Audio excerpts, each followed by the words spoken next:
Brilliant. Right, let's go.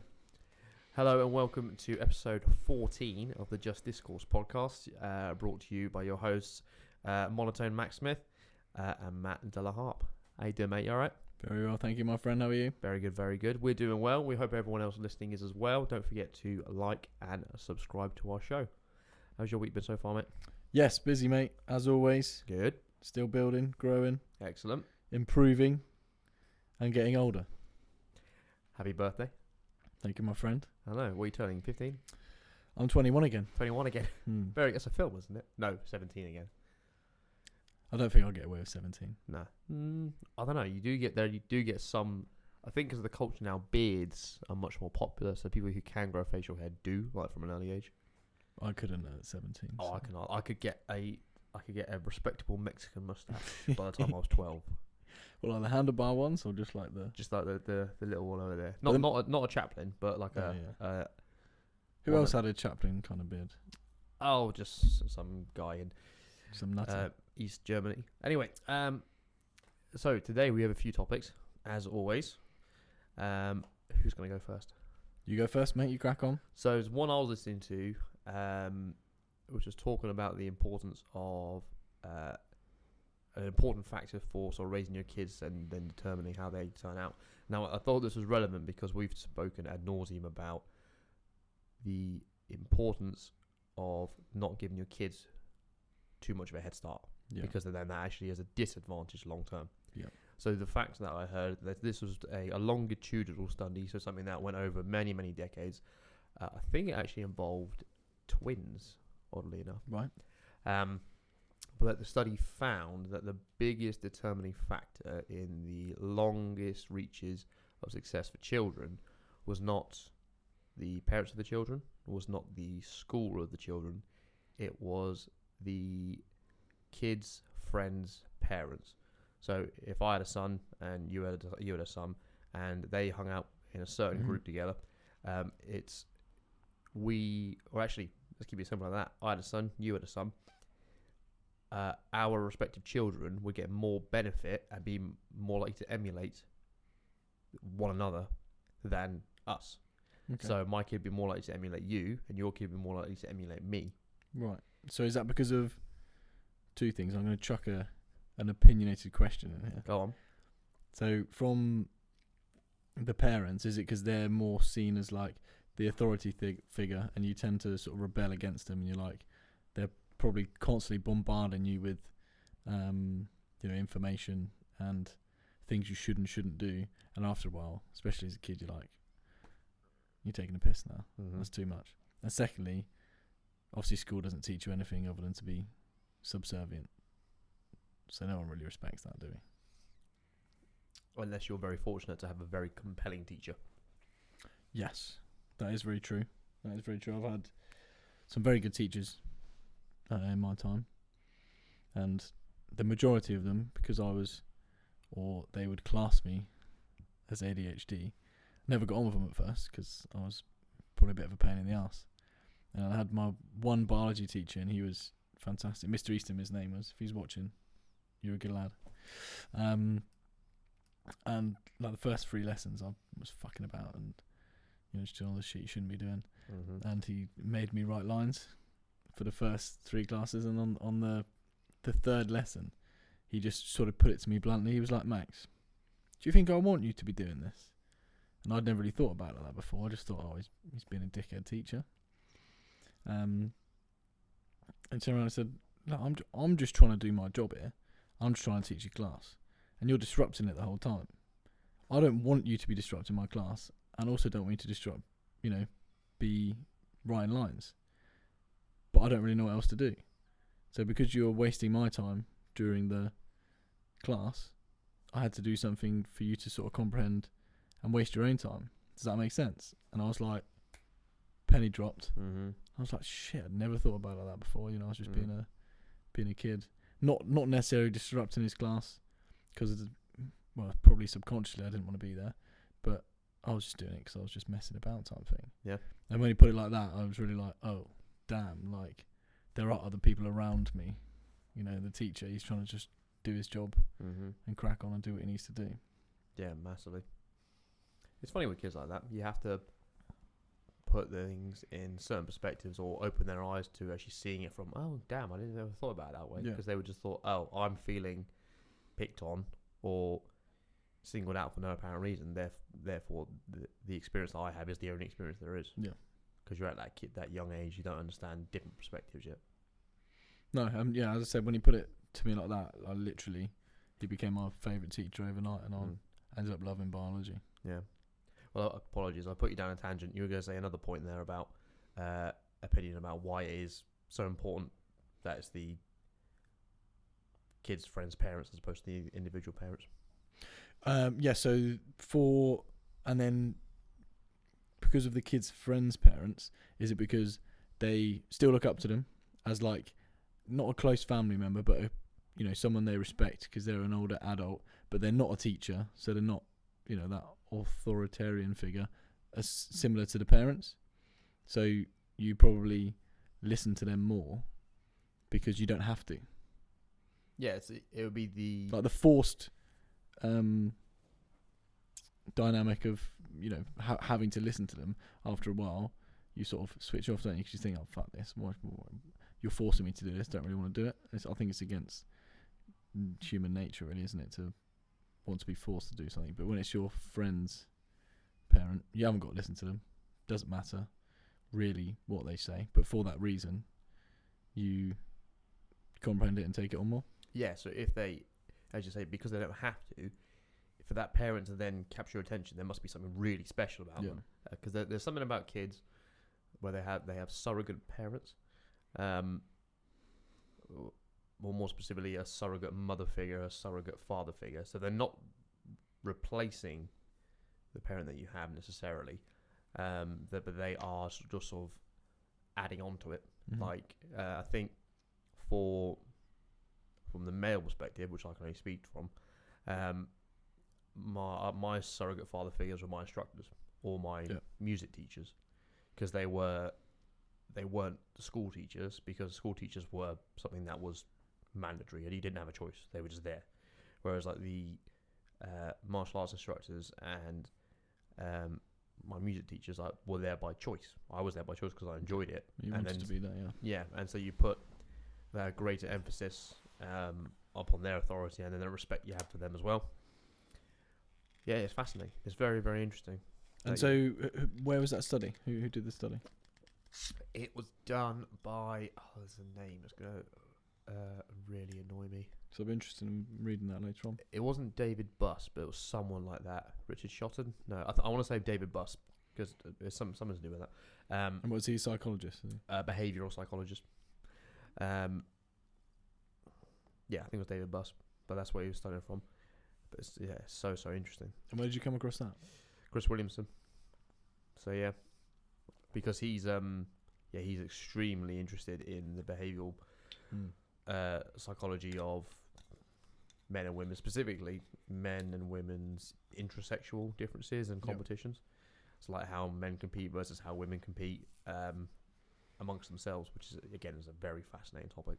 No, he's very interesting man. Very interesting. Chris Williamson. I don't watch enough of him, to be fair, and he's a very humble guy. I was listening to a pod of his the other day, and he basically said that he got a text from his old school bully, and the bully was basically like, I don't expect you to reply to this message because of whatever I did when I was younger, but because I realised what I had done to you as a kid, and it changed my perspective massively, so that when I brought my daughter up, I encouraged her as much as possible to not be like that, because I comprehended afterwards the pain or suffering I must have put you through, even though I unconsciously, when I was younger, didn't realise.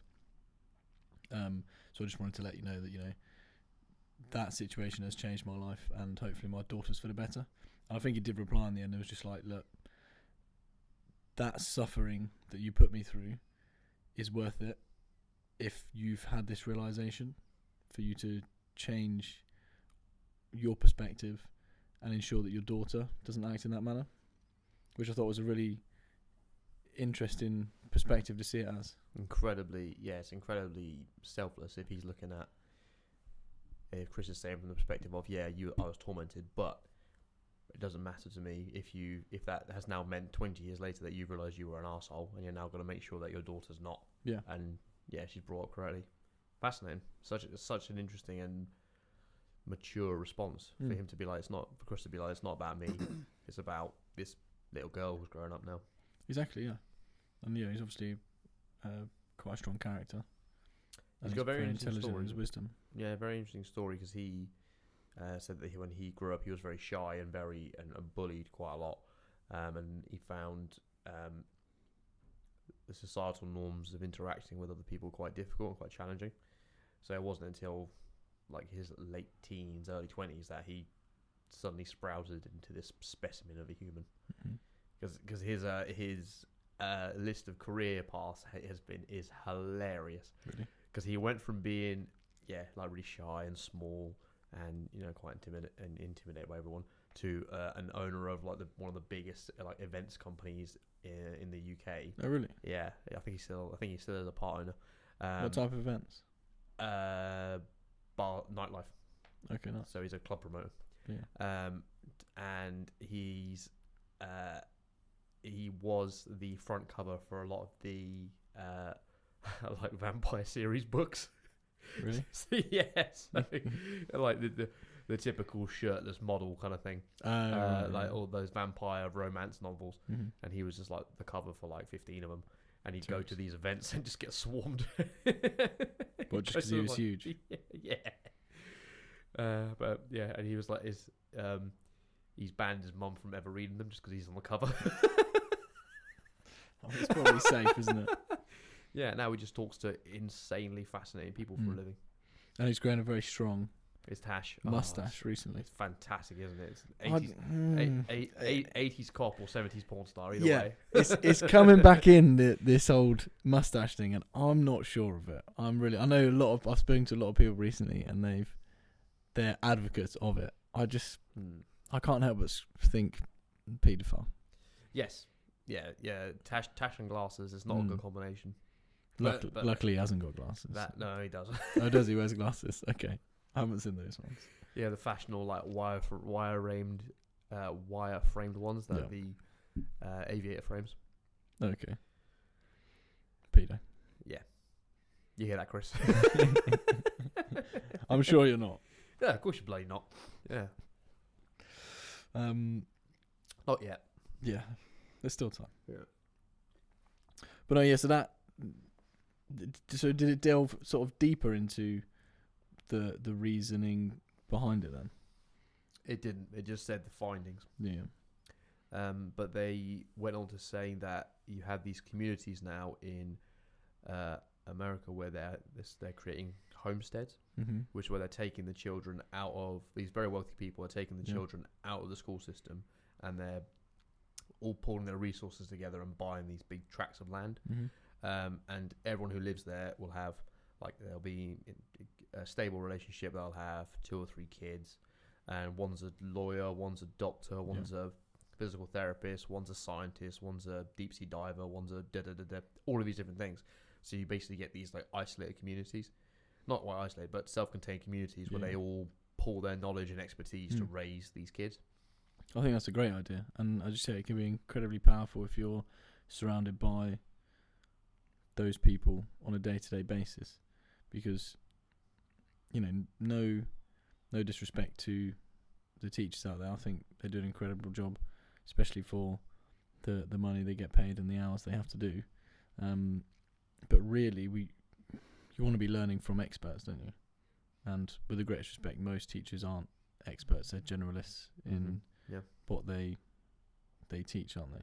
So it's hard for them to have a proper pinpoint or vast spectrum of knowledge on one subject. Well, think how difficult it is to be a secondary school teacher, where you're teaching.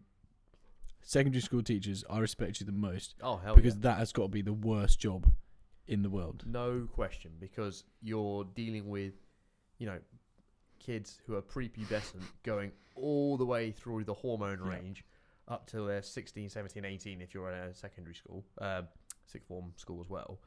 So you run the gamut of all of their struggles for societal status and physical prowess and, you know, attraction and emotions and hormones and acne and all that bollocks that you got to deal with. Like, that's, yeah, because you've got, from year 7, you've got a 10, 11-year-old who's like a prepubescent child, all the way up to a 16-year-old who's like, yeah, I can fucking drive now. And you're like, Jesus, like, how do you manage that shit? I can fight the world. Yeah, exactly. Well, I remember being 15 and thinking I was invincible, because I was just like, something's hurt, but nothing can kill me. It's just exactly, like, whereas now you're like, oh, plenty can kill me. Yeah. But you bounce back from the hits a lot easier when you're younger. Because you don't know any better. Exactly, yeah. And it doesn't... Well, I suppose you recover a lot quicker, don't you? Well, and weirdly, so physically, I felt that, but weirdly, I felt that emotionally as well. Like, have you ever seen Schindler's List? I haven't, no. So Schindler's List, whoever doesn't know what this is a film about this guy who did exist called Oskar Schindler, who saved, I think it was like 900 Jewish people from the Holocaust. Oh, really? Okay. Yeah. And it's an incredible film. It's a Spielberg film. And it's got Liam Neeson as Oskar Schindler. And Liam Neeson. Yeah, and Ray Fiennes as the lead villain, as the evil Nazi, as opposed to the good Nazis. But when I first... The ones that America took on. Yeah. The safe ones. Yeah, the safe ones. Yeah, the paperclip ones. That's it. So when I first watched it, when I was like 14, 15, I was like, wow, this is pretty horrible stuff. But I was like, this is fascinating. It's so interesting. Then I watched it again when I was in my mid-20s, and I was like, I can't watch this. Like, it emotionally, it hurts. Like, it's so painful to watch this, because I'm there just like, when you're seeing like these bodies of these kids just like lying out like all over the place, and just how it's done is so good. Like, it just hooks you in emotionally. But I was there like, I need to turn this off. That's a good point. I think as I've grown up, and I don't know if it's the same for everyone out there, but you kind of agree from what you've just said, is especially as a teenager, you know, and early 20s, there's like zero emotion. It's a bit like, now I think about it, it's a bit psychopathic, isn't it? Like, there's no real emotion other than anger. Yeah. And that's pride, what you get maybe, for having a shit ton of testosterone plowed through your system. Yeah. You're just angry at everything. And yeah, things like that wouldn't have really bothered me, but to watch things like that now, it really fucking hits you, and you think, Jesus Christ, like, there are some horrific people out there, aren't there? And horrific things that have happened. So. Yeah. So fair play to all you Jewish folk that managed to get through it. Yeah, and thank you for being so successful. We really appreciate it. We do a lot. And we piggyback off the back of you, so. Well, I was having this conversation with Bandmax, and I was like, I think I have a theory about where anti-Semitism comes from. I think it is people who haven't been able to monetize Jewish people, and they're just really jealous. But the Jewish people are monetizing everything else. Yeah, I was like, it's not hard. Just make friends with them, and they'll give you money. Well, it's like the ultimate. They do say the ultimate form of revenge is massive success. That's good. And clearly, the Jewish community have absolutely nailed it, taken it to the next level, haven't they? Yeah, well, you know, it's that joke. 2 Jewish people walk into a bar, they buy it. I've heard that one. That's a good one. Such a good joke. That. That's a good one. Oh god, that's a great joke. But it's the Schindler's List, so I'll go watch that one then. It's good. It's or is it going to emotionally wreck me? Because I'm now over 30 years old. You are 30 years old. You're not over 30. 2 days in. Yeah, you've got another 363 days to then say you're over. But that means I'm in touch with my emotions a bit. Well, I don't know. You have to ask your good lady about that. I wouldn't know. Questionable. To me, you're just a blank facade and exactly, an unsmiling mask. Yes. You rarely get a smile out of me. Yeah, exactly. It's so hard being here. It's tough. No, watch it. If you haven't seen it, watch it. It is it's a fantastic education, but it will hit you. Well, I suppose that takes us nicely onto the next point we want to talk about, which is manifestation. You know, we've spoken about it in general quite a few times on the pod.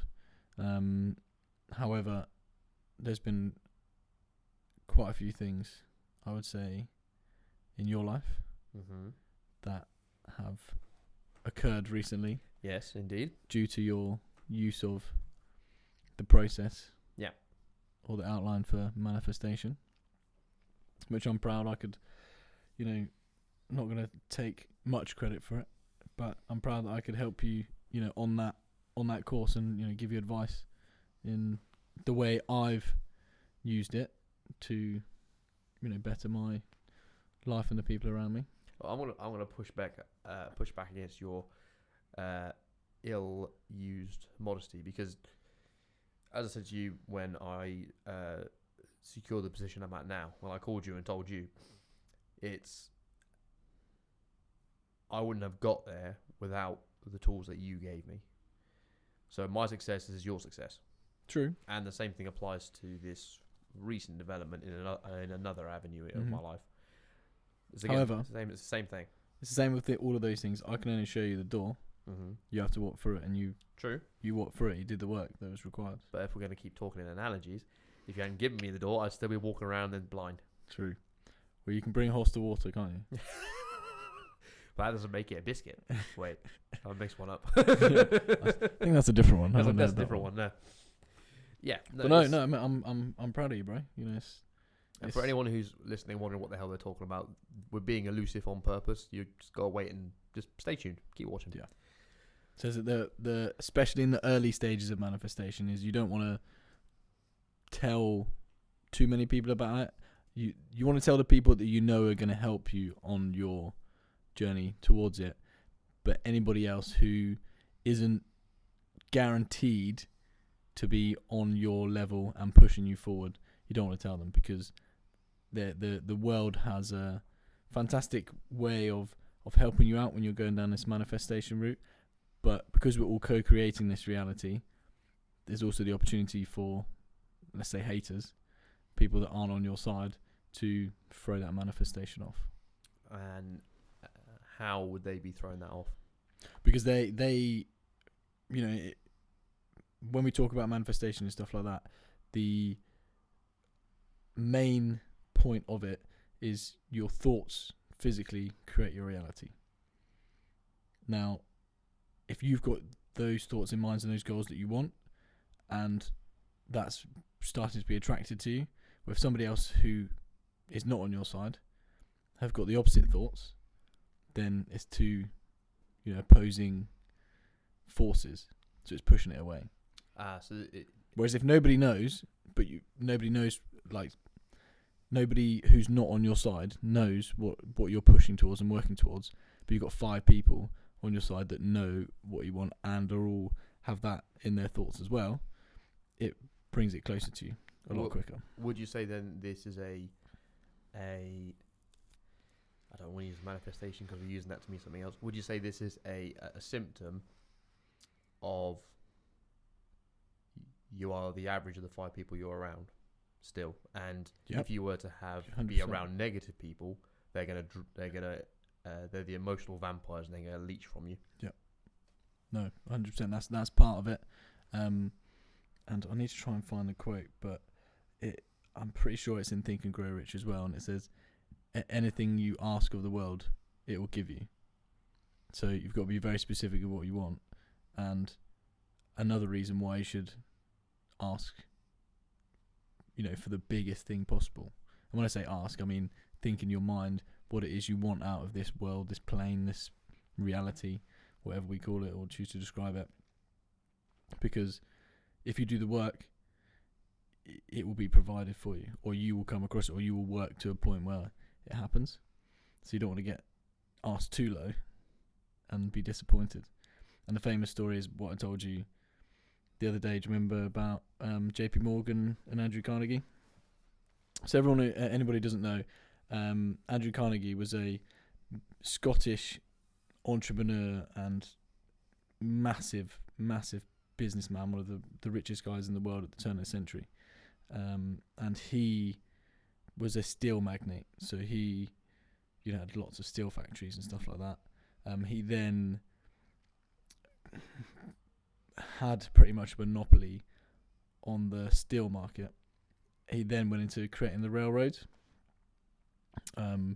which I could be butchering this, but I'm pretty sure there's like a connection with J.D. Rockefeller.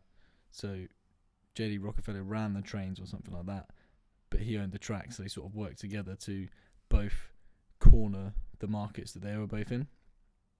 Anyway, long story short is when Andrew Carnegie sold the business, I believe he sold it for about 300 million and to JP Morgan. And Andrew Carnegie said, I wish I'd asked for more. And JP Morgan turned around and said, anything you would have asked for, you'd have been given. And then he's thinking, shit, like, I should have asked for more. It's so annoying, isn't it? Yeah. But and as I was saying in response to you, I in my personal dealings professional dealings have found the exact same phenomenon. Mm-hmm. It's so annoying because you're there wincing, asking for like this amount, and they're like, "Oh yeah, that's fine," and you're like, "Damn it, I should have asked for way more than that," because they agreed way too quickly to that. You're like, okay, next time, next person, ask for more than that. No, and it comes down to every aspect of life, whether it's business, women, food, goals, whatever it is. What you want and push for and work for will come to reality. You've just got to keep it in mind, keep focused, and keep on the right path in order to get there. So going back to the thinking about what you want, is that enough? No, so I think we briefly touched on it before. There's a book called The Secret, isn't it? And The Secret, for anybody out there, is a good starter book.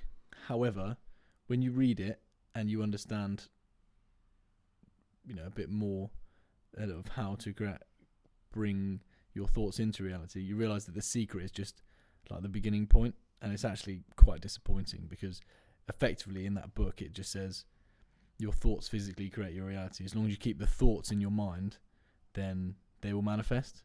Bollocks. Doesn't happen like that. I mean, it might happen with little things, silly little things, but you have to do a number of steps, which first is the thought. You can't have anything without the thought, because, if you're not thinking, you don't choose to be a better person, to drive a better car, to have a better wife, whatever it is. You have to choose that. So that's the thought comes first. Then you have to write it down. The reason you write it down is because when you're thinking about it, it's in the ether. It's not of this realm. It's not in the 3D world that we all move and operate in. So if you physically write it down, it brings that, is it the fourth dimension or fifth dimension, whatever it is we call above us? It transcends from that dimension into the third dimension. So it's real, it's tangible, it's here. I can write it down and you can read it. Somebody else can read it. We could all read it, and we know it's physically here in this reality now. And then you have to take action. So the action from what we've discussed before, the goal you want, is you need to work out a plan. So the plan can be, right, how do I make £1 million in a year? Well, let's break that down. How much do I need to make a month to get £1 million a year? Obviously 83,333. Or is it 86? 83? I can't do maths that quick. I'm going to double check that, just for my own sanity. 83.3 recurring, sounds yeah, right? 83, yeah. I was right. For once. Wait. That was impressive, mate. But yeah, so then you work out, right, so I've broken it down from the year to the month, so I've got 12 different sections now. Right, in that month, how am I going to make the 83,000? And then you break it down to the weeks. It's what, 20.5 or 20.7, something like that? Yeah. I don't know, I'm just... Yeah, 20.7. But yeah, so you break it down to the weeks, and then you break it down to the days. So you've got to have all these different sections, so you know that today, right, I need to do this, this, and this in order to get to my daily goal, and I've got to do this, this, and this in order to get to my weekly goal, this, this, and this in order to get to my monthly and then yearly goal. And at first, especially when you're asking for something that is so far out of reach that you don't think you will ever be able to achieve it, it's quite daunting. But you've got to remove fear because that's the number one killer of success and motivation is fear.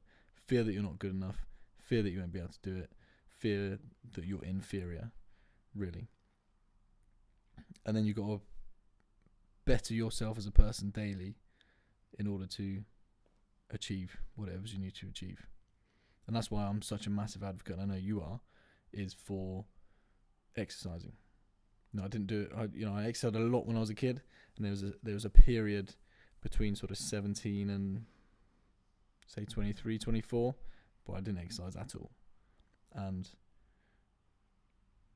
I'll be honest, that was like the shit part of my life, and I put it 100% down to the fact that I wasn't exercising, so my brain and my body weren't congruent together, working together, and for that reason I manifested a load of shit basically, because I didn't have any goals, any real desire to live for anything, not in like a suicidal type thing, but it's more like I had no direction or no reason to get up in the morning.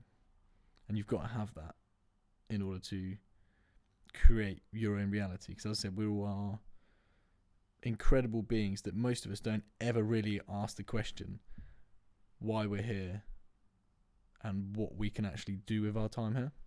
And once you sort of go introspectively, yep, like that, within your own mind, and think, right, what is the reason for being here?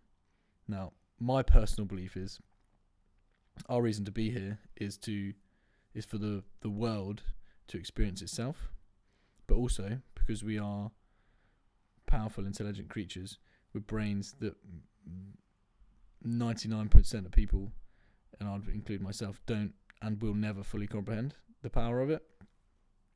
But we have that opportunity because we've been given it to take action. And that's the only thing we can really, when it comes down to the fine details, that's the only things we can do, is take action. We can think about it, but you can sit around thinking all day and you're not going to get anywhere. But once you think, plan, the next thing to do is take action so you can create. And that's what we kind of are. And that's why I think I think we're creators. That's what we do in this world and in this plane. And I think that's why a lot of we've spoken about religion before, and how a lot of religion, I think, gets manipulated through various different facets, ending up in controlling people. But really we are, and people will probably misunderstand me when I say this, but we are gods. We are all capable of conversing with each other and different people. We have different emotions, etc., etc., etc., and we can create, comprehend, and experience the world around us. Well, if you can create things in that manner, then we are all versions of God's sons, as they say, co-creating together. So I see this, that we're all gods and goddesses, whatever you are, just humans in general. It's fascinating you have that sort of perspective. There is a philosophical idea that ideas themselves exist in a parallel dimension to us, and we are merely the conduits. Glad you moved on to that. And it's very interesting that because I remember listening to that years ago, it's very interesting you've had a similar thought. So the idea that, if you was to take the idea of this microphone, how did someone come up with the idea of this microphone? So you're like, okay. Obviously, we can recognize what it is now and think, well, that's a stupid question because it's a microphone, so it's what it is. Yes, but that's because we are post hoc experiencing it. It already exists, therefore to ask what it is a stupid question. Yeah. And to ask how someone come up with it is a stupid question or perceived as a stupid question because we already can see this because it exists. But what if this was never a frame of reference? Mm-hmm. What if this never existed?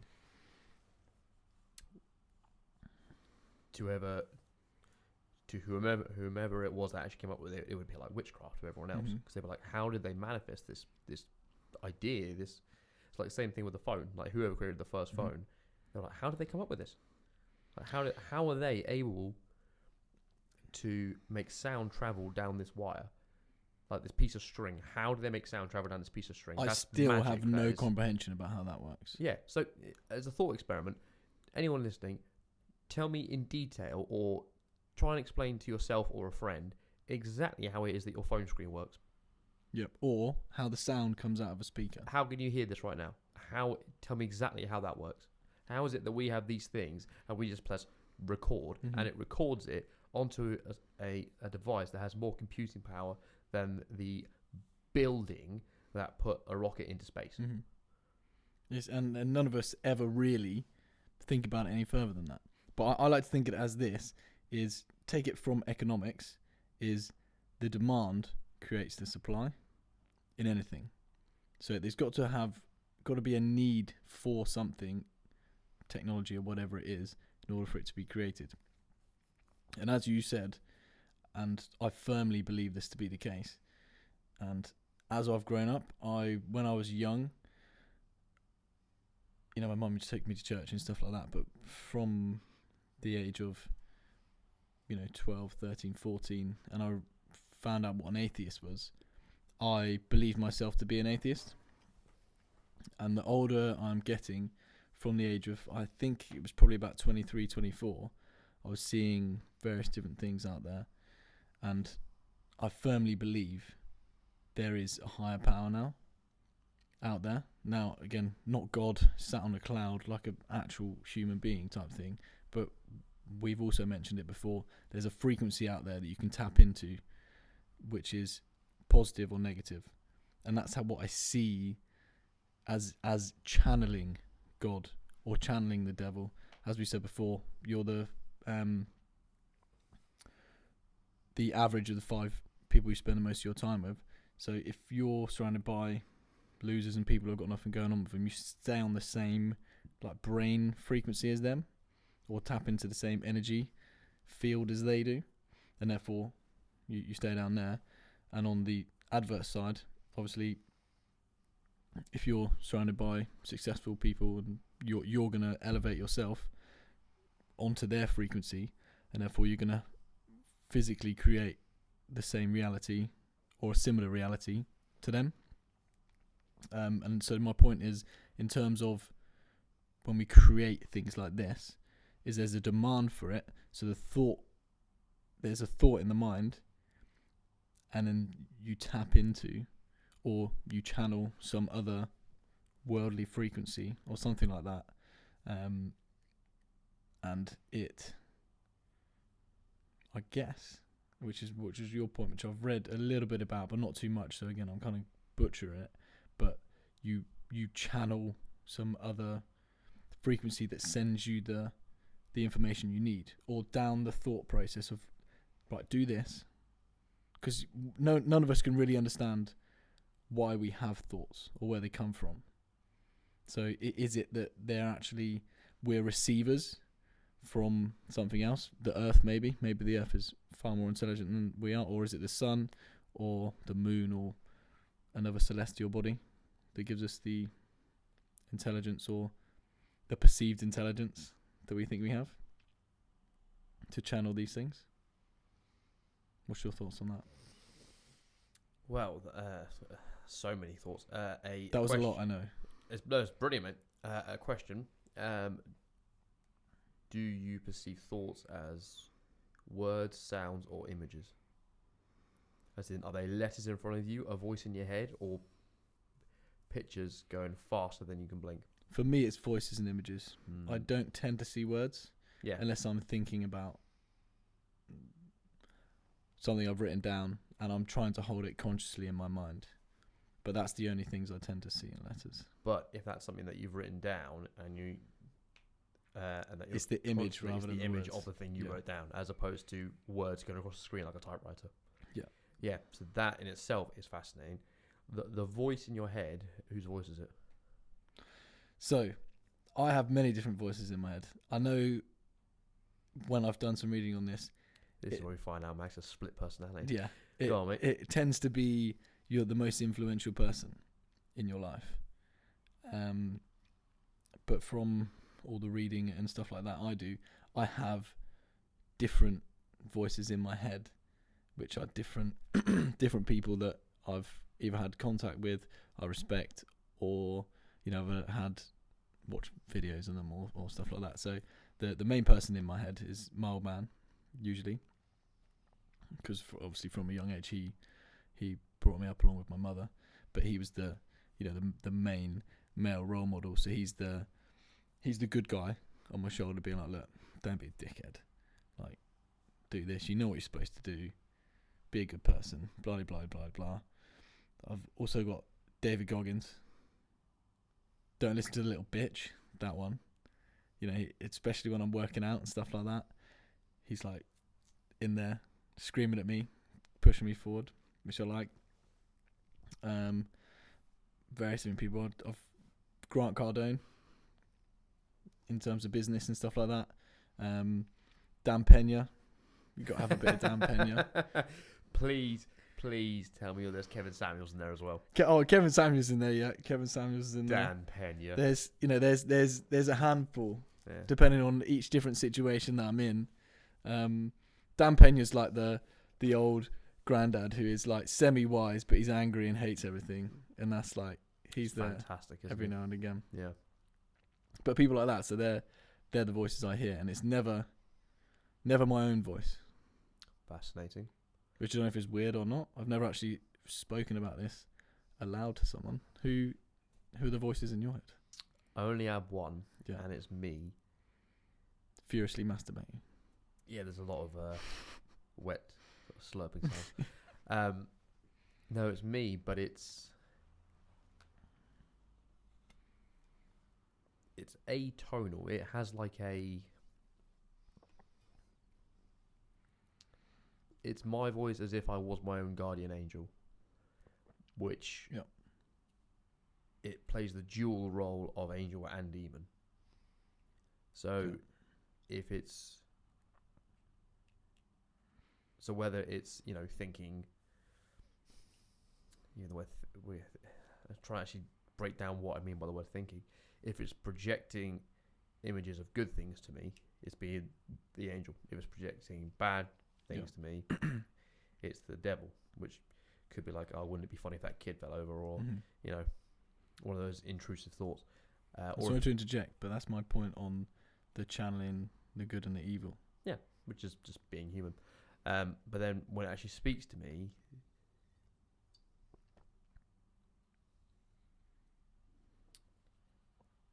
it doesn't speak to me.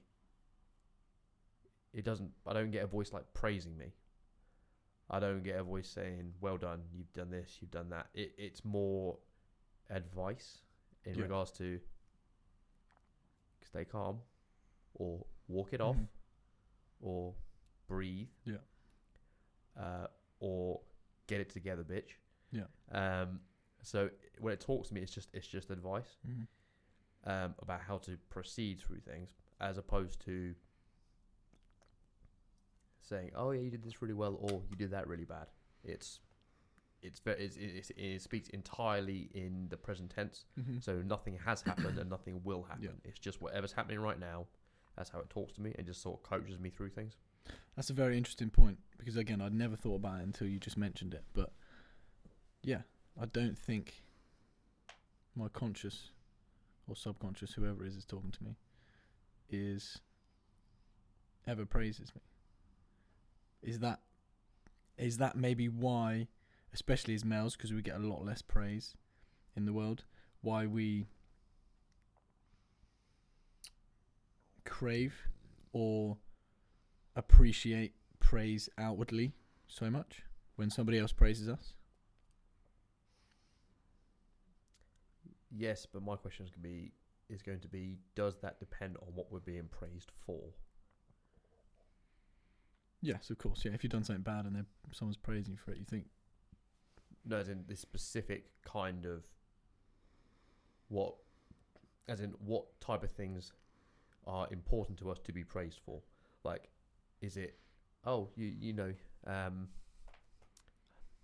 basically trying to find a way to say, do we react more to being praised for how we emotionally handle something, or because of what we physically attained or what we achieved? I don't know the answer. I'm just actually asking Theorising, the question there. Is there something that we value more? I think that probably comes down to a person by person basis, depending on what they hold in their mind of their own self-image.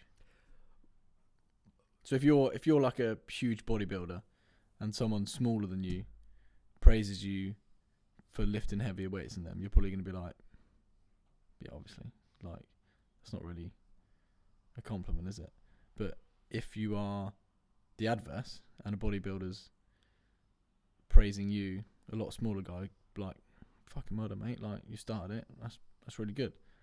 The smaller guy's probably going to think, I appreciate and respect that compliment because it's helping build me up. So because it means something. It's got meaning from someone who has achieved what the smaller person is looking to achieve. So the value we place on praise is in direct proportion to how much we value the person who we're getting the praise from. Probably, yeah. That makes sense.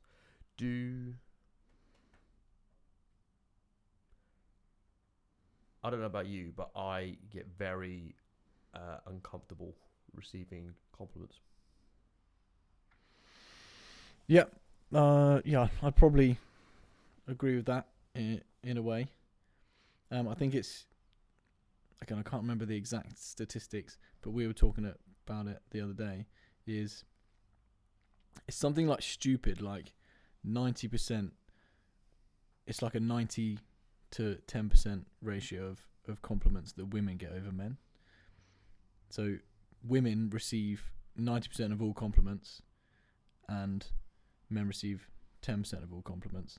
And of those, that 10% compliments, I think it was like 70% is from women. The other 30% is from men. So effectively, men don't give out as many compliments, and they receive even less. And we receive even less. Or, yeah, we give out a lot less compliments, and we receive even less. I don't know whether that's due to a status thing or the fact that we don't give out, so we don't receive. I don't know if it has something to do with that, maybe. That's fascinating. That is very fascinating. I'm pretty sure it's Chris Williamson's as well that I read that. Well, there's a phenomenon that's more of a feminine trait to always be complimenting and promoting one another, even if it's not true, which I remember hearing more than one woman say. That's important to tell other women they look good or whatever, even if it's not true, which is fascinating. That is interesting, because we as males, I don't know whether it's because, I don't want to use the word more honest, but we tend to be blunter in our conversations, whereas maybe because we think more analytically. Is it the right brain? We're more right-brained? Yep. I would rather say to you, look, Matt. Might be the other way around. Anyway, it's irrelevant. Yeah. Matt, you did all right there, but I know you could do better. Whereas a female energy would probably be more like, oh yeah, you did really well. You're amazing. You're amazing. You did fantastic. Maybe next time we'll try and do a bit more. Where it's like, or maybe not even that. Maybe just you're amazing. You're perfect. And I'd think a bit more like when we were in the gym. Perfect example the other day. We were both smashing it, but we weren't giving each other compliments. We were calling each other little bitches. Fuck no. If so that we could push each other forward. I'd be very annoyed at you. Exactly. Yeah. I don't know if it's. Again, I think you were genuinely taking the piss. Yeah, like a masculine trait. Yeah. Is if you gave me a compliment, I'd be like. You'd be like, "What's his game?" Isn't it? Yeah. Is he trying to get at me or something? Like. Yeah, if you genuinely gave me a compliment, I would think you were being sarcastic. Yeah. Yeah, when I call you a little bitch and you call me a little bitch. I love it. That's our compliments, isn't it? That's yes, come on, fucking keep going. Yeah, because it lights a fire. Exactly, yeah, exactly. And I don't know, again, we can only talk from the male aspect, but I don't know if that is a masculine trait. Yes. obviously not for all men, but that is definitively a masculine trait. Definitely, because you're tapping into the aggression. You're fueling the aggression that someone has to make them push themselves to be better. So I have a confession to make. Go on. I took my very first spin class yesterday. Did you? Yes. Oh God. It was horrific. Yep. It was so painful. What? So you, as the instructor, took No. it? I was You was participating, in so I'm sampling as many classes as I can. And I took spin. I was like, I've never done it. 6:30 in the morning. Let's do this. And it was horrible, absolutely horrible. And it was me and a class full of women, and they all beat the shit out of me. Because it's all like core and glutes. Yeah, spin is hardcore. Hardcore shit. My lower pelvis is bruised from that seat. I got home and I thought I'd been hitting the perineum with a hammer. It was horrible. But I was just like, this is brilliant. And the reason I'm bringing it up is that halfway through the set, there's a state where you have to lean forward, take a close grip, stand up on the pedals, and then pedal as fast as you can for 3 minutes. It's killer. And you've got to reach like 120 RPMs or something stupid like that. And my legs literally gave out. Like, cardio for me, I know how to breathe through it, and I know how to just embrace the suck. Like, I did a rowing competition last week with them, and I came like third. I was like, out of 40 people, I'll take that. Even though I haven't rowed in years, but because I just know how to get into the cycle when it comes to cardio and just stay in the zone. Like, you know it's going to suck, it's going to hurt, just breathe and you'll be fine. Yeah. But my legs literally gave out because they weren't there. And I was furious at myself. I was so angry that I was literally holding myself up just by my arms on the bike. So it's not an arm workout, but I was literally holding myself in place. I was like, you are not fucking moving.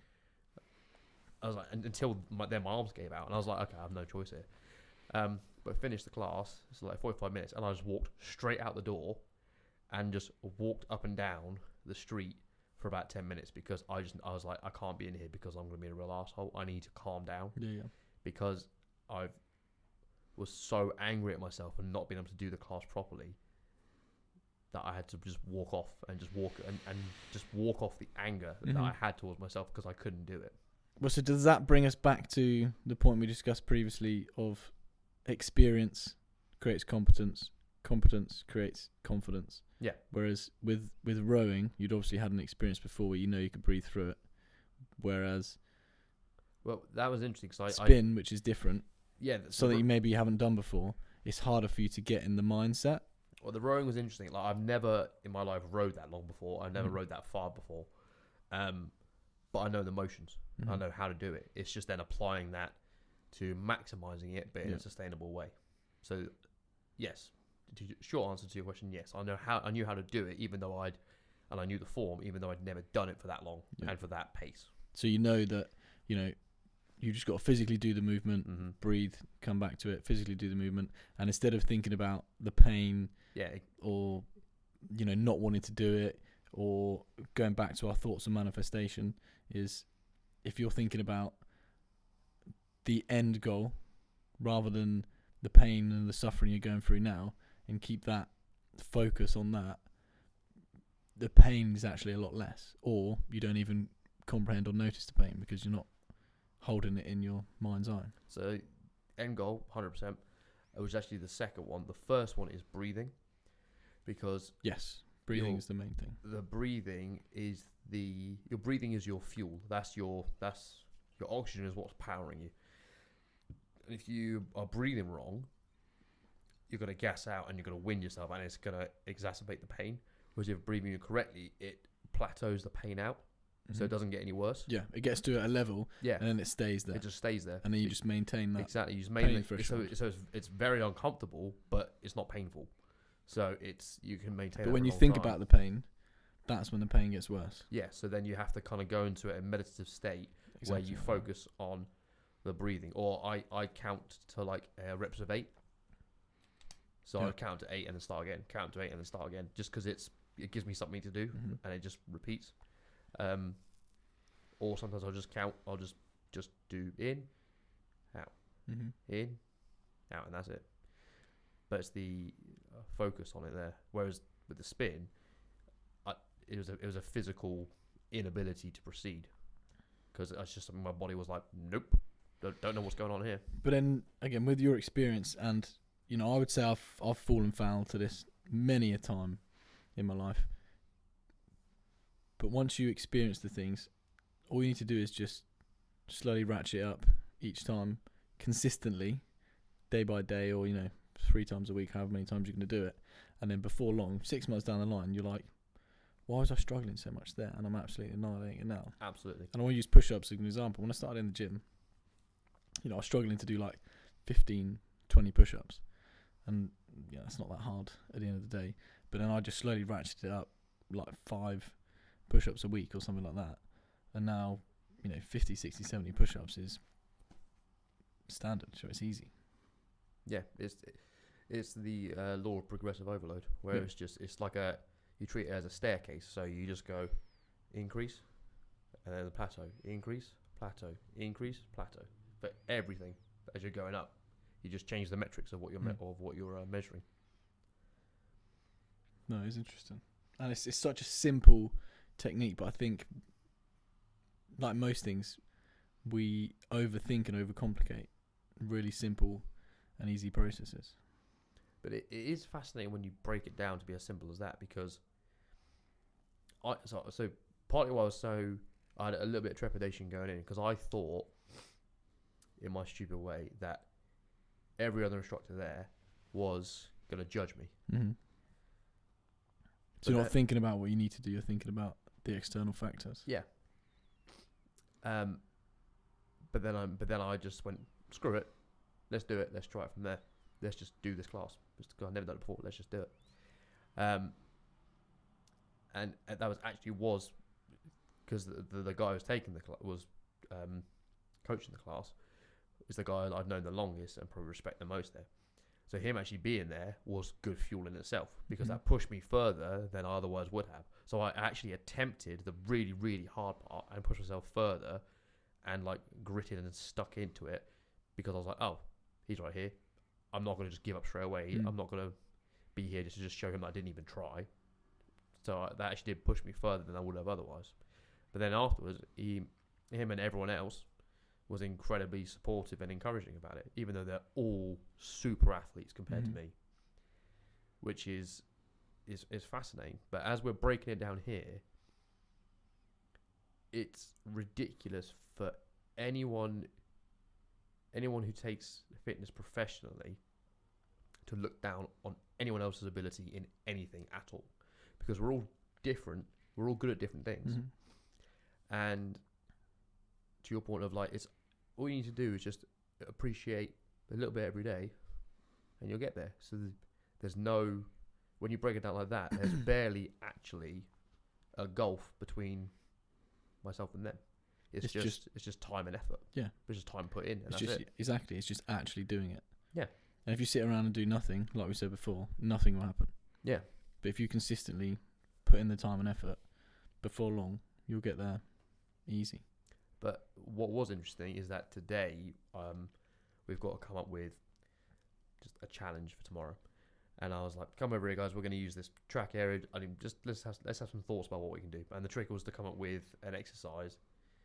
We had to come up with exercises that didn't involve your hands. So we were like, okay, there's some obvious ones like, an incline leg press, or a kickback, or a wall sit, or a leg raise, or a flutter kick, or I was like, okay, let's be creative about it. How can we be creative?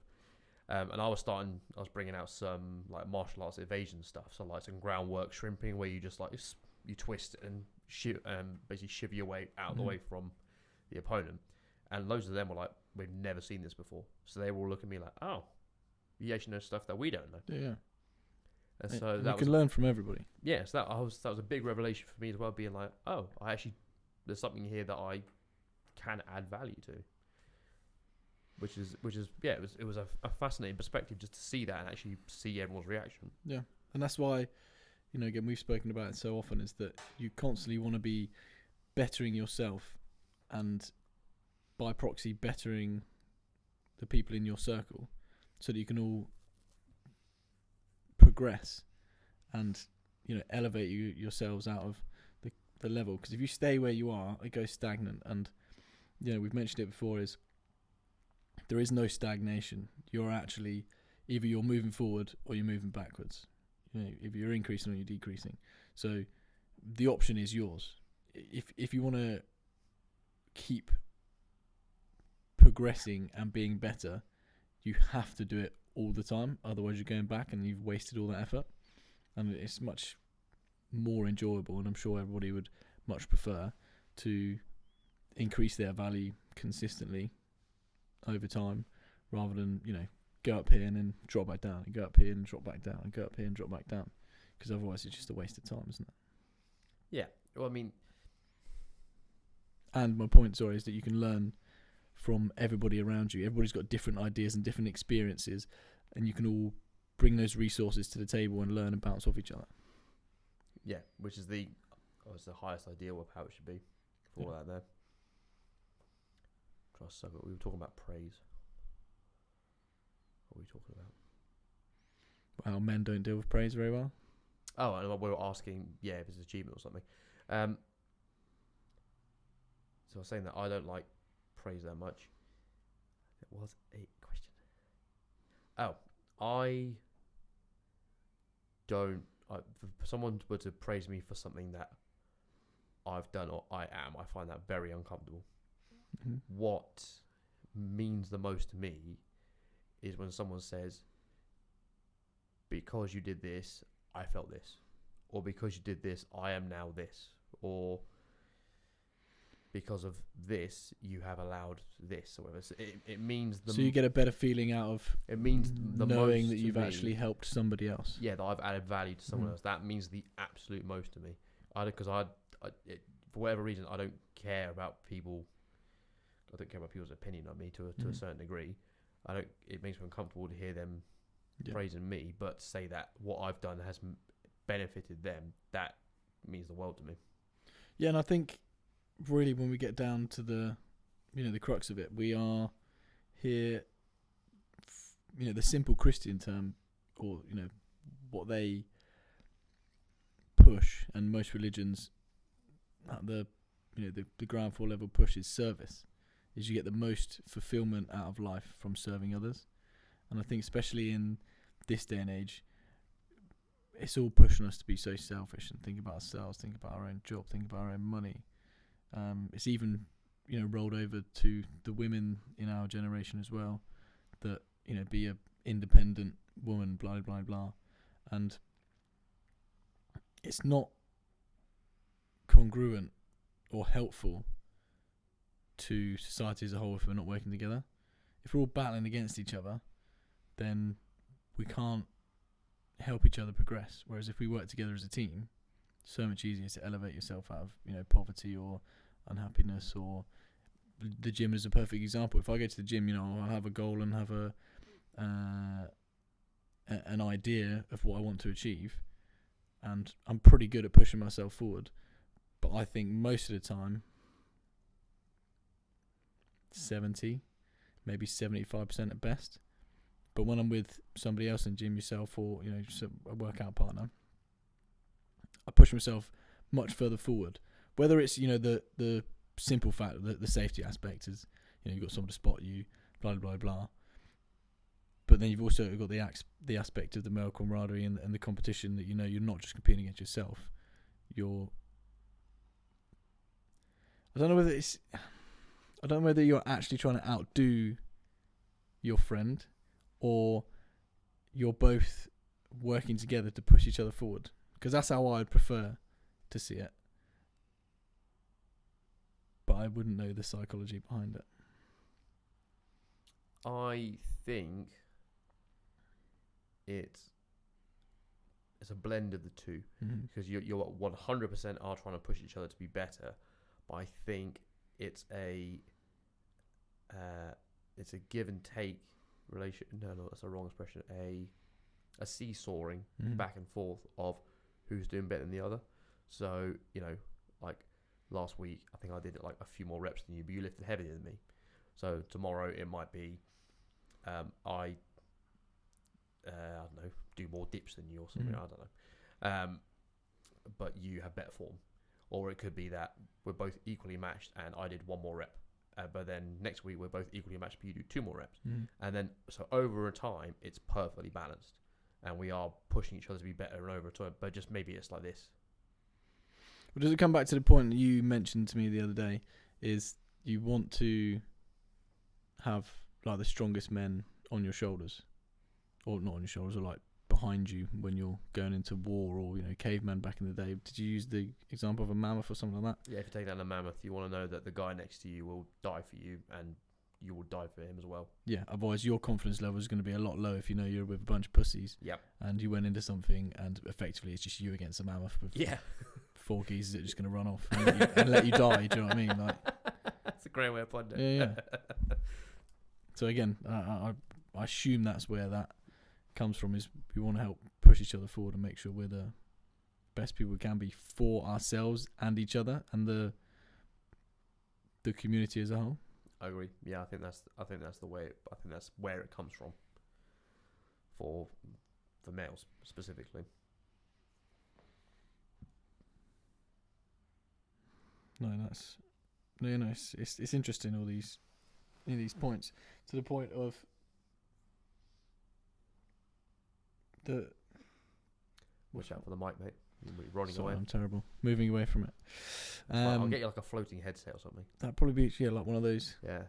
Not a cock. Well, but one of those not a cocks. Yeah. Everyone that's at notacock.com. Fuck's sake. But again, that is a form of the manifestation point that we were talking about, is you hold that thought in your mind about being better and pushing the team as a whole forward. And then the action is there when you're in front with your buddy or whatever in the gym. Like, well, I'm going to do this. He's going to do that. We know we're going to help push each other to that next level. Yeah, you need those guys around you that are going to be the ones to encourage you and to push you, and talk shit with you. Yeah, and have the combination of encouragement and abuse at you. Yeah, I think abuse is the best form of encouragement. Seriously. Yeah. It definitely was for me. Verbal abuse, I might just confirm there. Yeah, it's probably It definitely was for me. Yeah, it absolutely was, because it was always because the environment I grew up in. Having guys who, it would come from you're grappling in jiu-jitsu, and you're at a particular point where you're the only ones left because everyone else is like finished, and they're all watching you, and you're going for a particular move, or you're both. You say jiu-jitsu or a gangbang? Both. What's the difference? And you're going for a particular move, but you're stuck in a bit of stalemate, and they'll start yelling encouragement at you, or they'll start going like, "Go for this, try that, get the arm in, get the headlock in," and they're not going. They're not standing there going, "You can do it, I believe in you." Yeah. Because you'll be like, "What the hell are you talking about? That's not helpful." That information, is not helpful. I need to know how to get this guy right now. And they're like, yeah. Or they're going, "Fucking get the arm," or they're like, "Go for the neck," or whatever. And you're like, "Oh yeah, that's how you do it." Stop being a pussy. Exactly. But they're being aggressive about it. Imagine if they had a whole bunch of people on the side screaming, "I love you, I believe in you," you'd be like, this is so off-putting. Yeah, it's not encouraging. It's not encouraging at all. Well, it's encouraging, it's just not helpful. This is not what I need right now. I need facts and utility. I don't need someone being incredibly empathetic. And then again, is that a masculine tendency? Yes, because we need a solution, a problem and a solution. How do I get there? Yeah, how do we solve it? Yeah, as opposed to just, let's all talk, because talking's great. And you're fantastic. Yeah, exactly. There is. I just thought that men individually are stronger than women, but women collectively are stronger than men in the societal bonds that are formed. So I'd say that in terms of, I would say emotionally, yes. Yeah. So I'd say that physically, a man probably not. A man and a woman a man's physically stronger, but just one of each. But like a group of women would be more societally cohesive than a group of men. Emotionally, is what I would say. Well, I've always thought about it like this, especially in a partnership. There's always going to be, whether it's man, woman, whatever type of partnership you're going to have, there will be, like a family partnership, there's going to be the masculine and the feminine. And the masculine, say, male role would be to protect and provide, and the female role is to for the male it's physically protect and provide, and the female role to the masculine is to spiritually protect the male, because of their strong emotional, what's what I'm looking for? Insight, wisdom. Yeah, their strong emotional control or support, cohesion, intelligence. Their strong emotional intelligence, because they are, in general, much better at it than the male counterparts. No question. No, that's due to the brain forming and the neurons crossing over. Yeah, because you said for females they tend to cross over, as males they stay separate. So you got the two brain. This is really crude, but if you're thinking XX, the X is meshed together, so you get neurological pathways where the brain talks to itself, whereas the X and Y are two different, so they are synergistic, but they're separate. So we have to somehow physically bridge that gap between emotional and analytical, whereas women, it's a constant back and forth. So they are obviously have analytical women and emotional women, but in the extreme ends of the spectrum. But most are in the middle, where they're constantly going back and forth between the either, like constantly. Whereas like men, you're like, you're not. I'd wonder this actually. I wonder if men are stuck in one or the other, or if it's just that much harder to cross from one to the other. I'd wonder what the case is. I was going to go on a slight tangent on that. Go on. Do you think that, obviously what we discussed is another contributing factor of why females are more valuable in the world? Obviously the basics of that they can give birth and bring life into the world, but because they've got that emotional intelligence as well, they can raise children better. I say that with an inflection at the end because that study showed that single female or single mothers, the children were something stupid like 80% more likely to be criminals or have bad so if you're looking at the negative males, connotations. But when in the single father, it was something stupid like only 20% more likely to happen like that, and then whereas a two-parent household, it was only like 10%. Yeah, which is bizarre.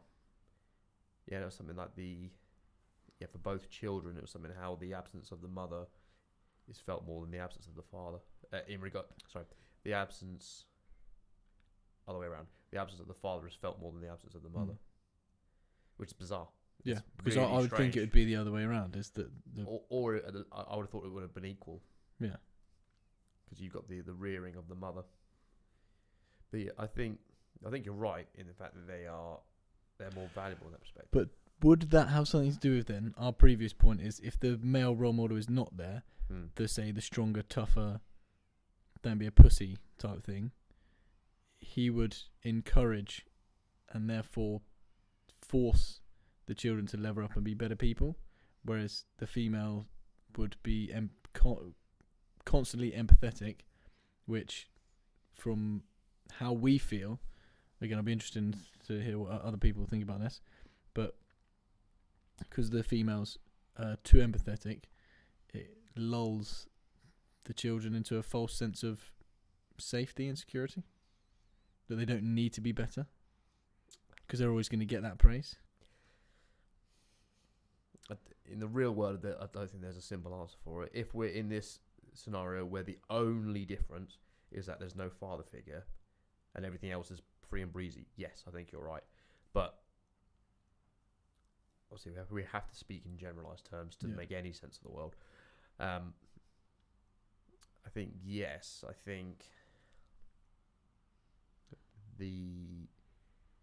without that overarching male figure, the kid's not going to understand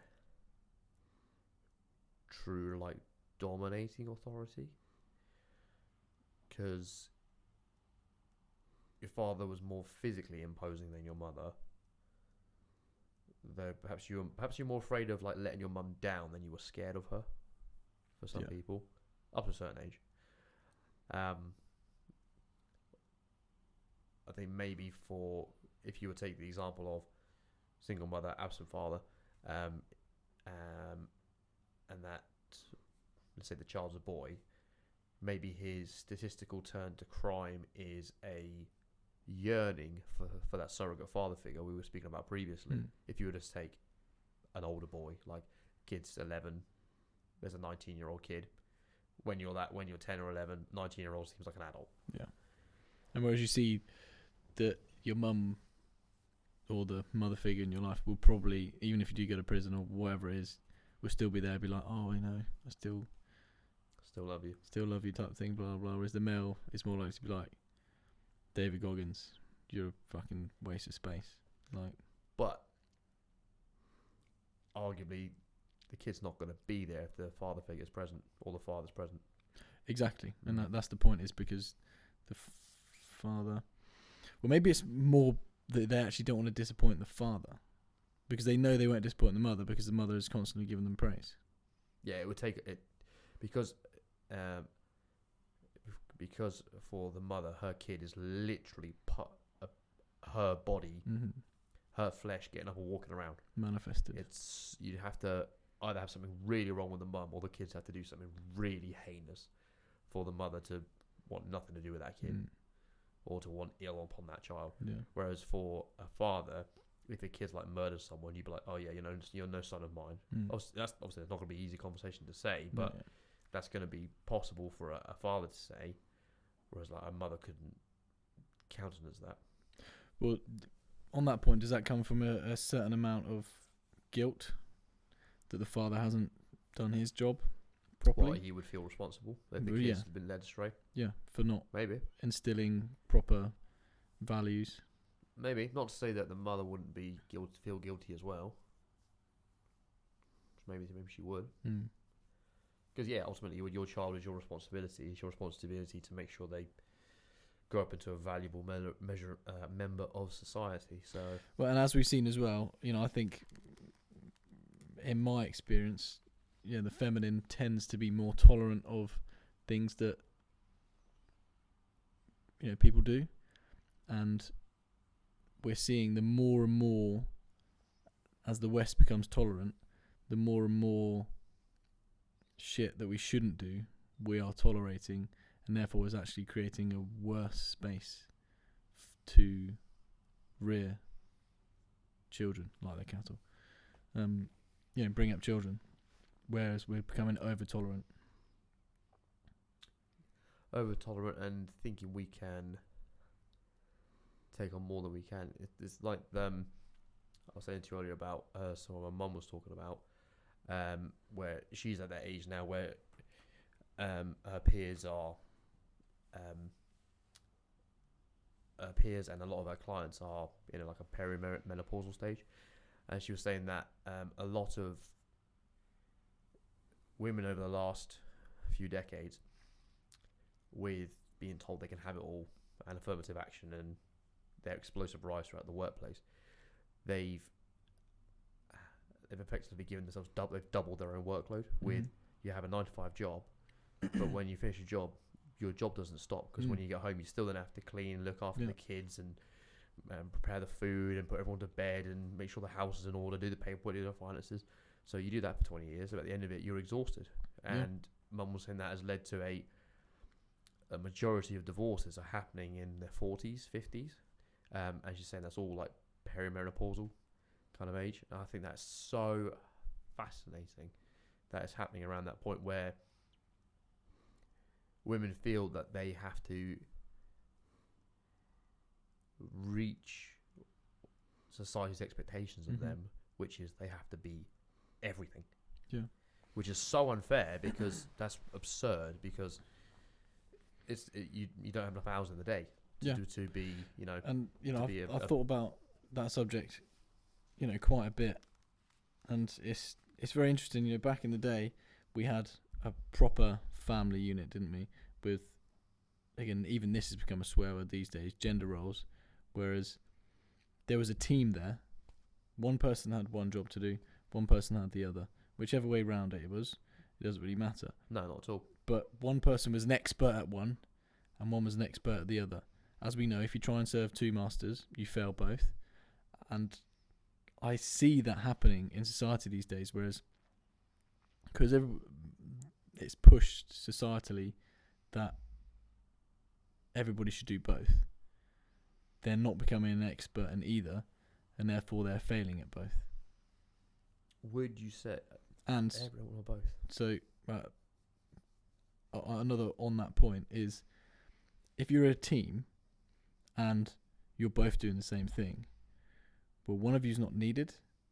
Therefore, when push comes to shove, you don't need to be with each other. Whereas back in the day, it was more common for one person to have one role and one person to have the other. So when you went through hard times, you didn't have this easy option just to throw in the towel. You had to work on it, because both parties had no other option. Whereas these days, everybody's got the option to just get divorced and they can go work and then go do the household, etc., etc. But as you've mentioned, is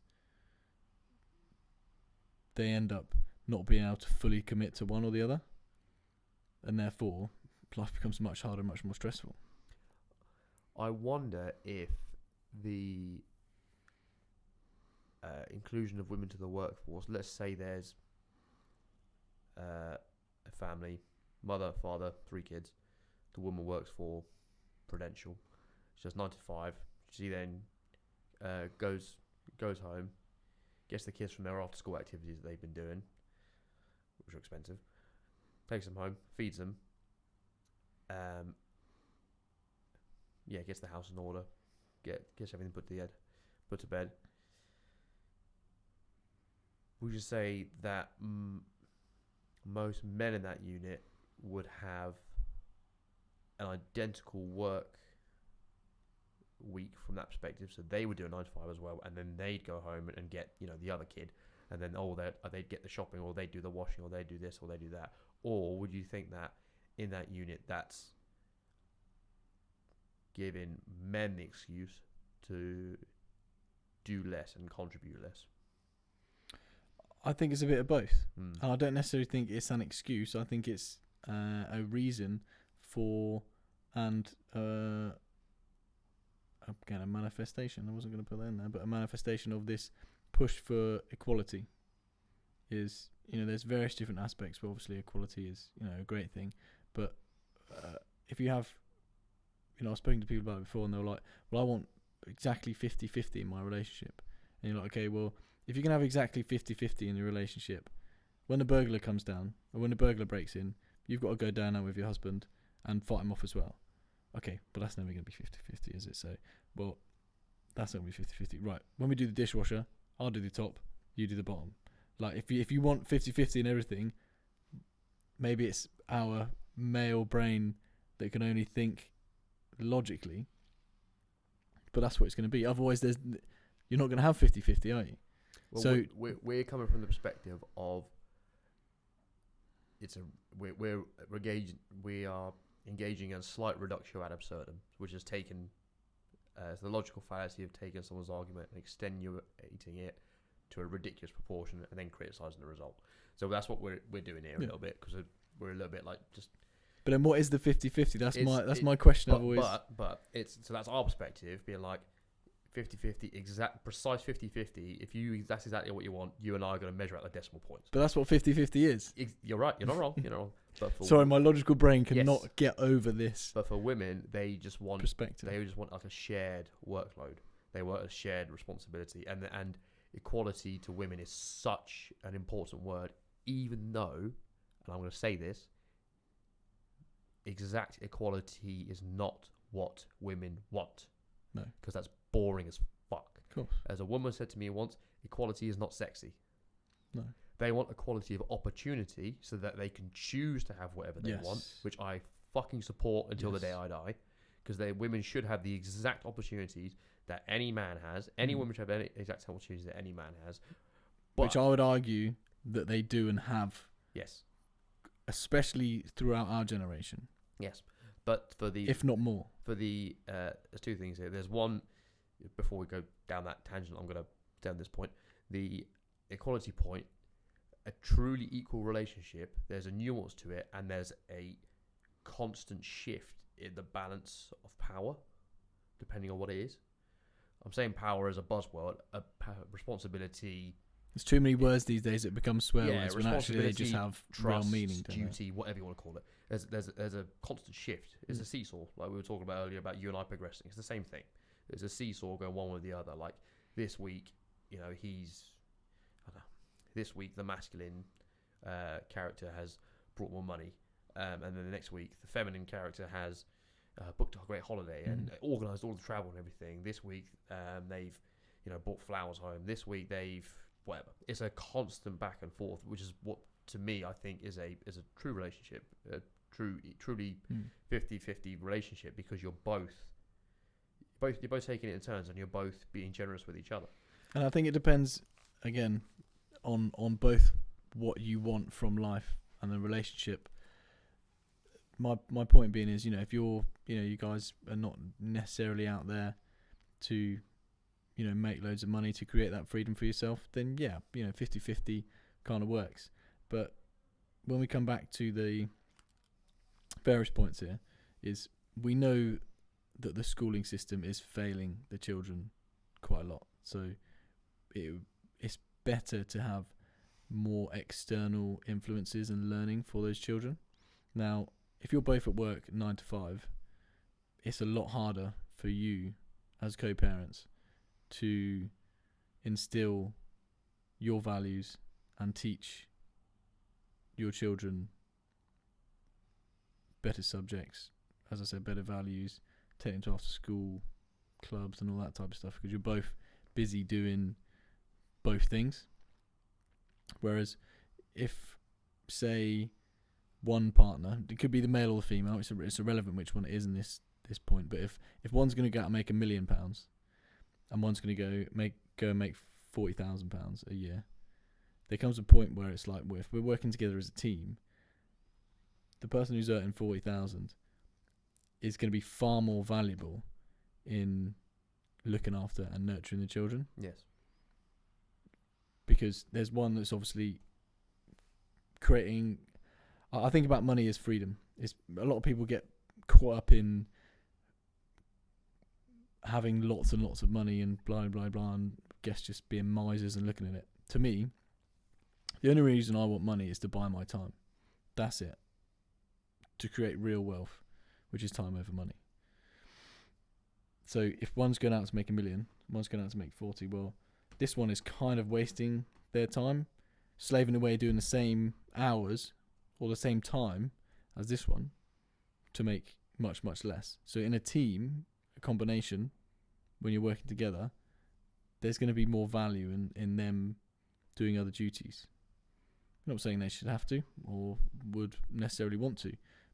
But again, it comes down to the family unit and the family dynamic. If you're going to be a team, you've got to be selfless in your pursuit for what you're doing. Yeah, because you're putting... If you're a team from that perspective of the family unit, both of you, whether you're earning $1 million or earning 40,000, have to do what's best for the kids. So, the person out there who's earning $1 million, odds are they don't want to be fucking grinding it out. No, they're only doing it because, as you say, they're like, okay, it's going to earn me $1 million a year, which actually after tax is like $550 or whatever, and then that's going to raise up.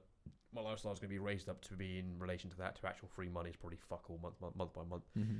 But they're like, okay, I'm going to do that, and then the end goal is X, or whichever it is. And while I'm there to achieve that goal, I need you as my partner who, let's face it, you're you're not going to be contributing in a meaningful way compared to the amount of money we're making here. And it's actually, with both of us being away, if the £1 million earner takes steps back from that job, that's then depriving the family unit of that life. And you know, to be with their kids. Whereas the one who's earning less steps away, that from the earning that money, you're not going to notice the difference in money, and the kids had that parent figure around for 10 years. Now, to your point about you want money because it then buys you freedom, the £1 million is an arbitrary number. It could be any number. It could be 200 grand. It doesn't matter. It's irrelevant what the number is. The number is just what you have to get to, or what is the right number for you, and for you, everyone else who's listening as well. $1 million is potentially a stupid number to go for. You don't necessarily need it. And arguably, I'd say most people don't. But you just need a number that works for you individually, and wherever your situation is. Yeah. Whichever is, it could be 50 grand a year. It doesn't matter. It's irrelevant. But yeah, I quite agree. But it's got to be far enough to outweigh the personal 40 grand. Otherwise, if you're both on 40 grand, well, you should probably both just keep working. Yeah, and which I think is probably more common than the other scenario. There probably is a case that both parents are working that hard, and then both parents are away from the kids. Yeah. To try and keep it up, which I think is probably more a likely occurrence than what we're talking about previously. Whereas in which case both parents are in absentia. They're, you know, now so that the kids doubly miss out. Here's a spanner in the works here. This is going to be a very unpopular opinion, but it's not necessarily my opinion. It's just something that popped into my head when we were talking about this. Could that be why we're seeing the fall in the West? Because the family dynamic is being decimated day after day, year after year, because of this wedge or split responsibilities. As we say, if you try and serve two masters, you fail both. Really, one needs to be an expert in one, and one needs to be an expert in the other. Rather than trying to be jack of all trades. Master of none. Exactly. It could well be. That's an interesting hypothesis.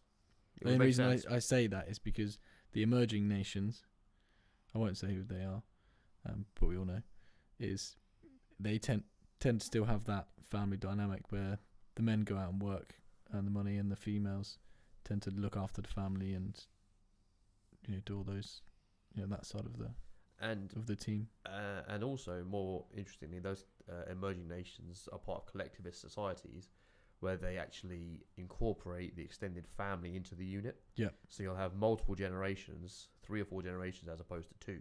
Living in one household. In one household, which then you get that extra cohabitating family unit, and there's more people there, which is very interesting. It's a very interesting dynamic. I can't remember who I was watching, but they were saying the other day it's crazy, especially the British, because I think that was their experience of it, is that, you know, we'll go out. I'm a family of 6, so I've got 4 siblings. So we go out. We all live in our own separate houses. We all pay our own separate council tax, water, gas, electricity, blah blah blah blah. Whereas if we all worked together and lived in one big house together, the bills would be massively reduced, but our income would still be the same. And you've also got the additional family unit around you who can pick up the kids that day, or, you know, make sure they haven't got to go to after school club, which you've got to pay for. So you've got those costs that will be reduced, plus you've got the flexibility of the other family members around you to help raise the children. So the workload isn't all on one person, i.e. the cooking. There's like 4 people that could do it, and you'll either do it together or one takes a turn, or blah blah blah. You've got that extra, there's extra people there that can help in every aspect, and then you pool all your resources, and you can, as we know of economics, is the quicker you can get the money in and the quicker you can get it earning money back on itself, the higher your profit margins are, which means it snowballs into to increase again the family wealth much quicker.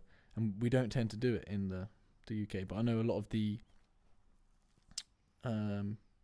the Asian community, they do that, and I look at it and I'm thinking, like, why don't we do that? Like, it sounds so ridiculous. So my cousins used to live in Ivor, near Langley, Slough, Ascot.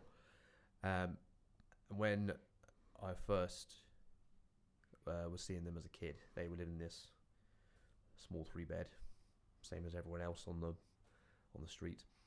Over the years, I've gradually seen the change in community, whereas all the other 3-beds being knocked down, lands being bought together, and these massive houses being built up. To your point of the specific families, they'd all have these massive houses, and all the cars were Bentleys and Porsches and F-types and Ferraris and shit. And it's like, but my cousins didn't change. They're still there. They're still in that same little 3-bed. But all these massive houses built up around them, and it was fascinating. They're not there anymore. They moved a year and a bit ago to a massive house just north of Bristol, so they overlook the River Severn, which is sick. But yeah, it was so fascinating. It's you see these. Yeah, we noticed it all of a sudden. Like, where are these huge houses coming from? Why are there so many cars there? And then they explained to us like, oh, because there's 4 generations of people living there. And it just makes so much more sense. It does. It sounds like an idealized life. Why don't we do it? I would happily do it. Just don't know whether my siblings would want to do it. Why do you think that is?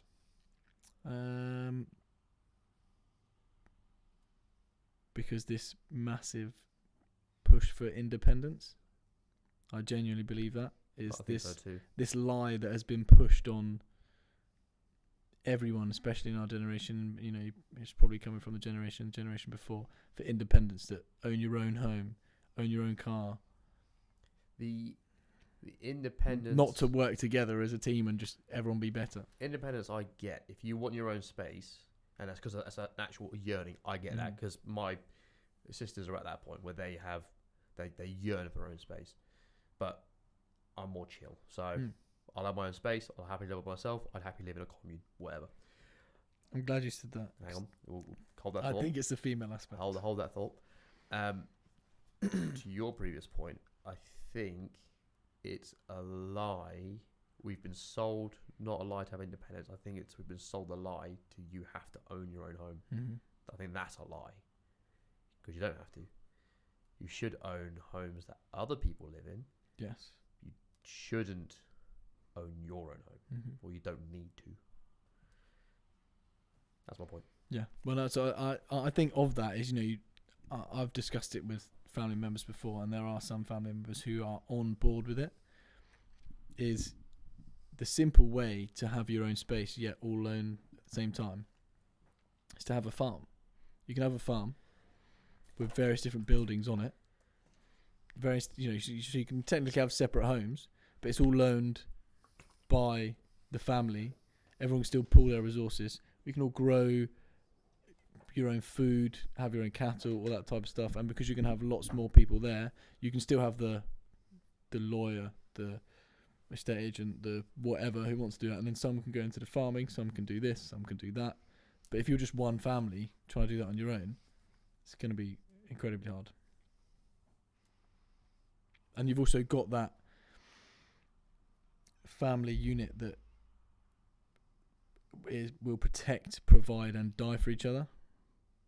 Whereas, if it's your sister or your brother or, your nieces or nephews and stuff like that, no matter what, you will have their back. Whereas your neighbour, if you're broken into, would your neighbour come and see if you're alright? Probably not. They'd probably just hide under the covers. I think where the emergence, now that we were talking about it, of a push for independence and a push away from the family unit would have been to avoid the, I'm going to say stereotype, because I'm not educated enough to know the truth in this, the stereotype of like a family that was the Hills Have Eyes or the Texas Chainsaw Massacre, or like everybody's inbred? Everybody's inbred, or we don't tolerate foreigners, strangers around here, or we solve everything in house. So even if that particular community itself was criminal, they would solve everything themselves. I never thought about that. Therefore they were the law. Well, it was the rebuttal that Chris Williams had about the homesteads. Was that fantastic, brilliant, unless there's a parasitic thought that if someone has bad intentions, it's going to spread to everyone because they're in this isolated commune. So that's obviously what you have to weigh up.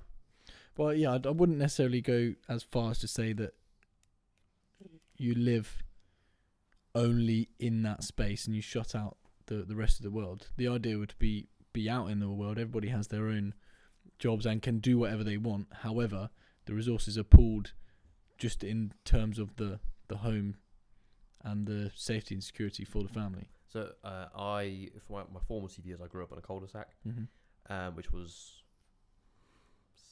7 houses, 9. And my childish dream was to own all of them, and we'd have a house each. Yeah. I was a bit like, how cool would that be? Well, especially, when we talk about these things, I think every family should have a lawyer, a solicitor, an accountant, all of the different aspects of business. Where'd you grow up? Bangladesh? No, but I mean, it makes sense. Again, that's why they're so successful, because they all have the important figures in society and their families. Exactly, that are required. One, to save them all financially. Yeah, to make make sure an accountant, a judge, a lawyer. Exactly, yeah. So that they've got people to lean on that are actually useful to themselves and the family. Yeah, they're societally and practical. Otherwise, socio-economically useful positions. Yeah. Otherwise, as opposed to he's going to be a musician. Like, what practical value is that? Yeah, unless he's bringing in shitloads of money, there's no value to the family. And there's a risk. The majority of people who try music don't make money on it. Yeah, and they take lots of drugs. No, that's the people that are successful. Oh, is it? Okay. The judges and the lawyers. No. The successful musicians take loads of drugs. Oh, okay. Yeah. The non-successful ones can't afford them. Exactly. Yeah. Yeah. Or they're doing things in alleys for them for a little bit of heroin. Is there something you need to tell us, Matt? I'm not successful. Exactly. So, well, I mean, technically, I am professional. Technically. Yes, technically. No, I agree with that.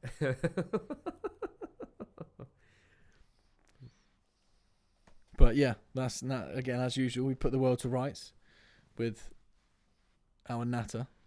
Yeah, we've done very well. We've covered a lot of ground today, mate. I'm trying to think what the topics we've had. We've had, doing things in alleys for heroin. That's pretty good. That's your favourite one, isn't it? Well, what you got to do on a Sunday? Homesteading, which was good.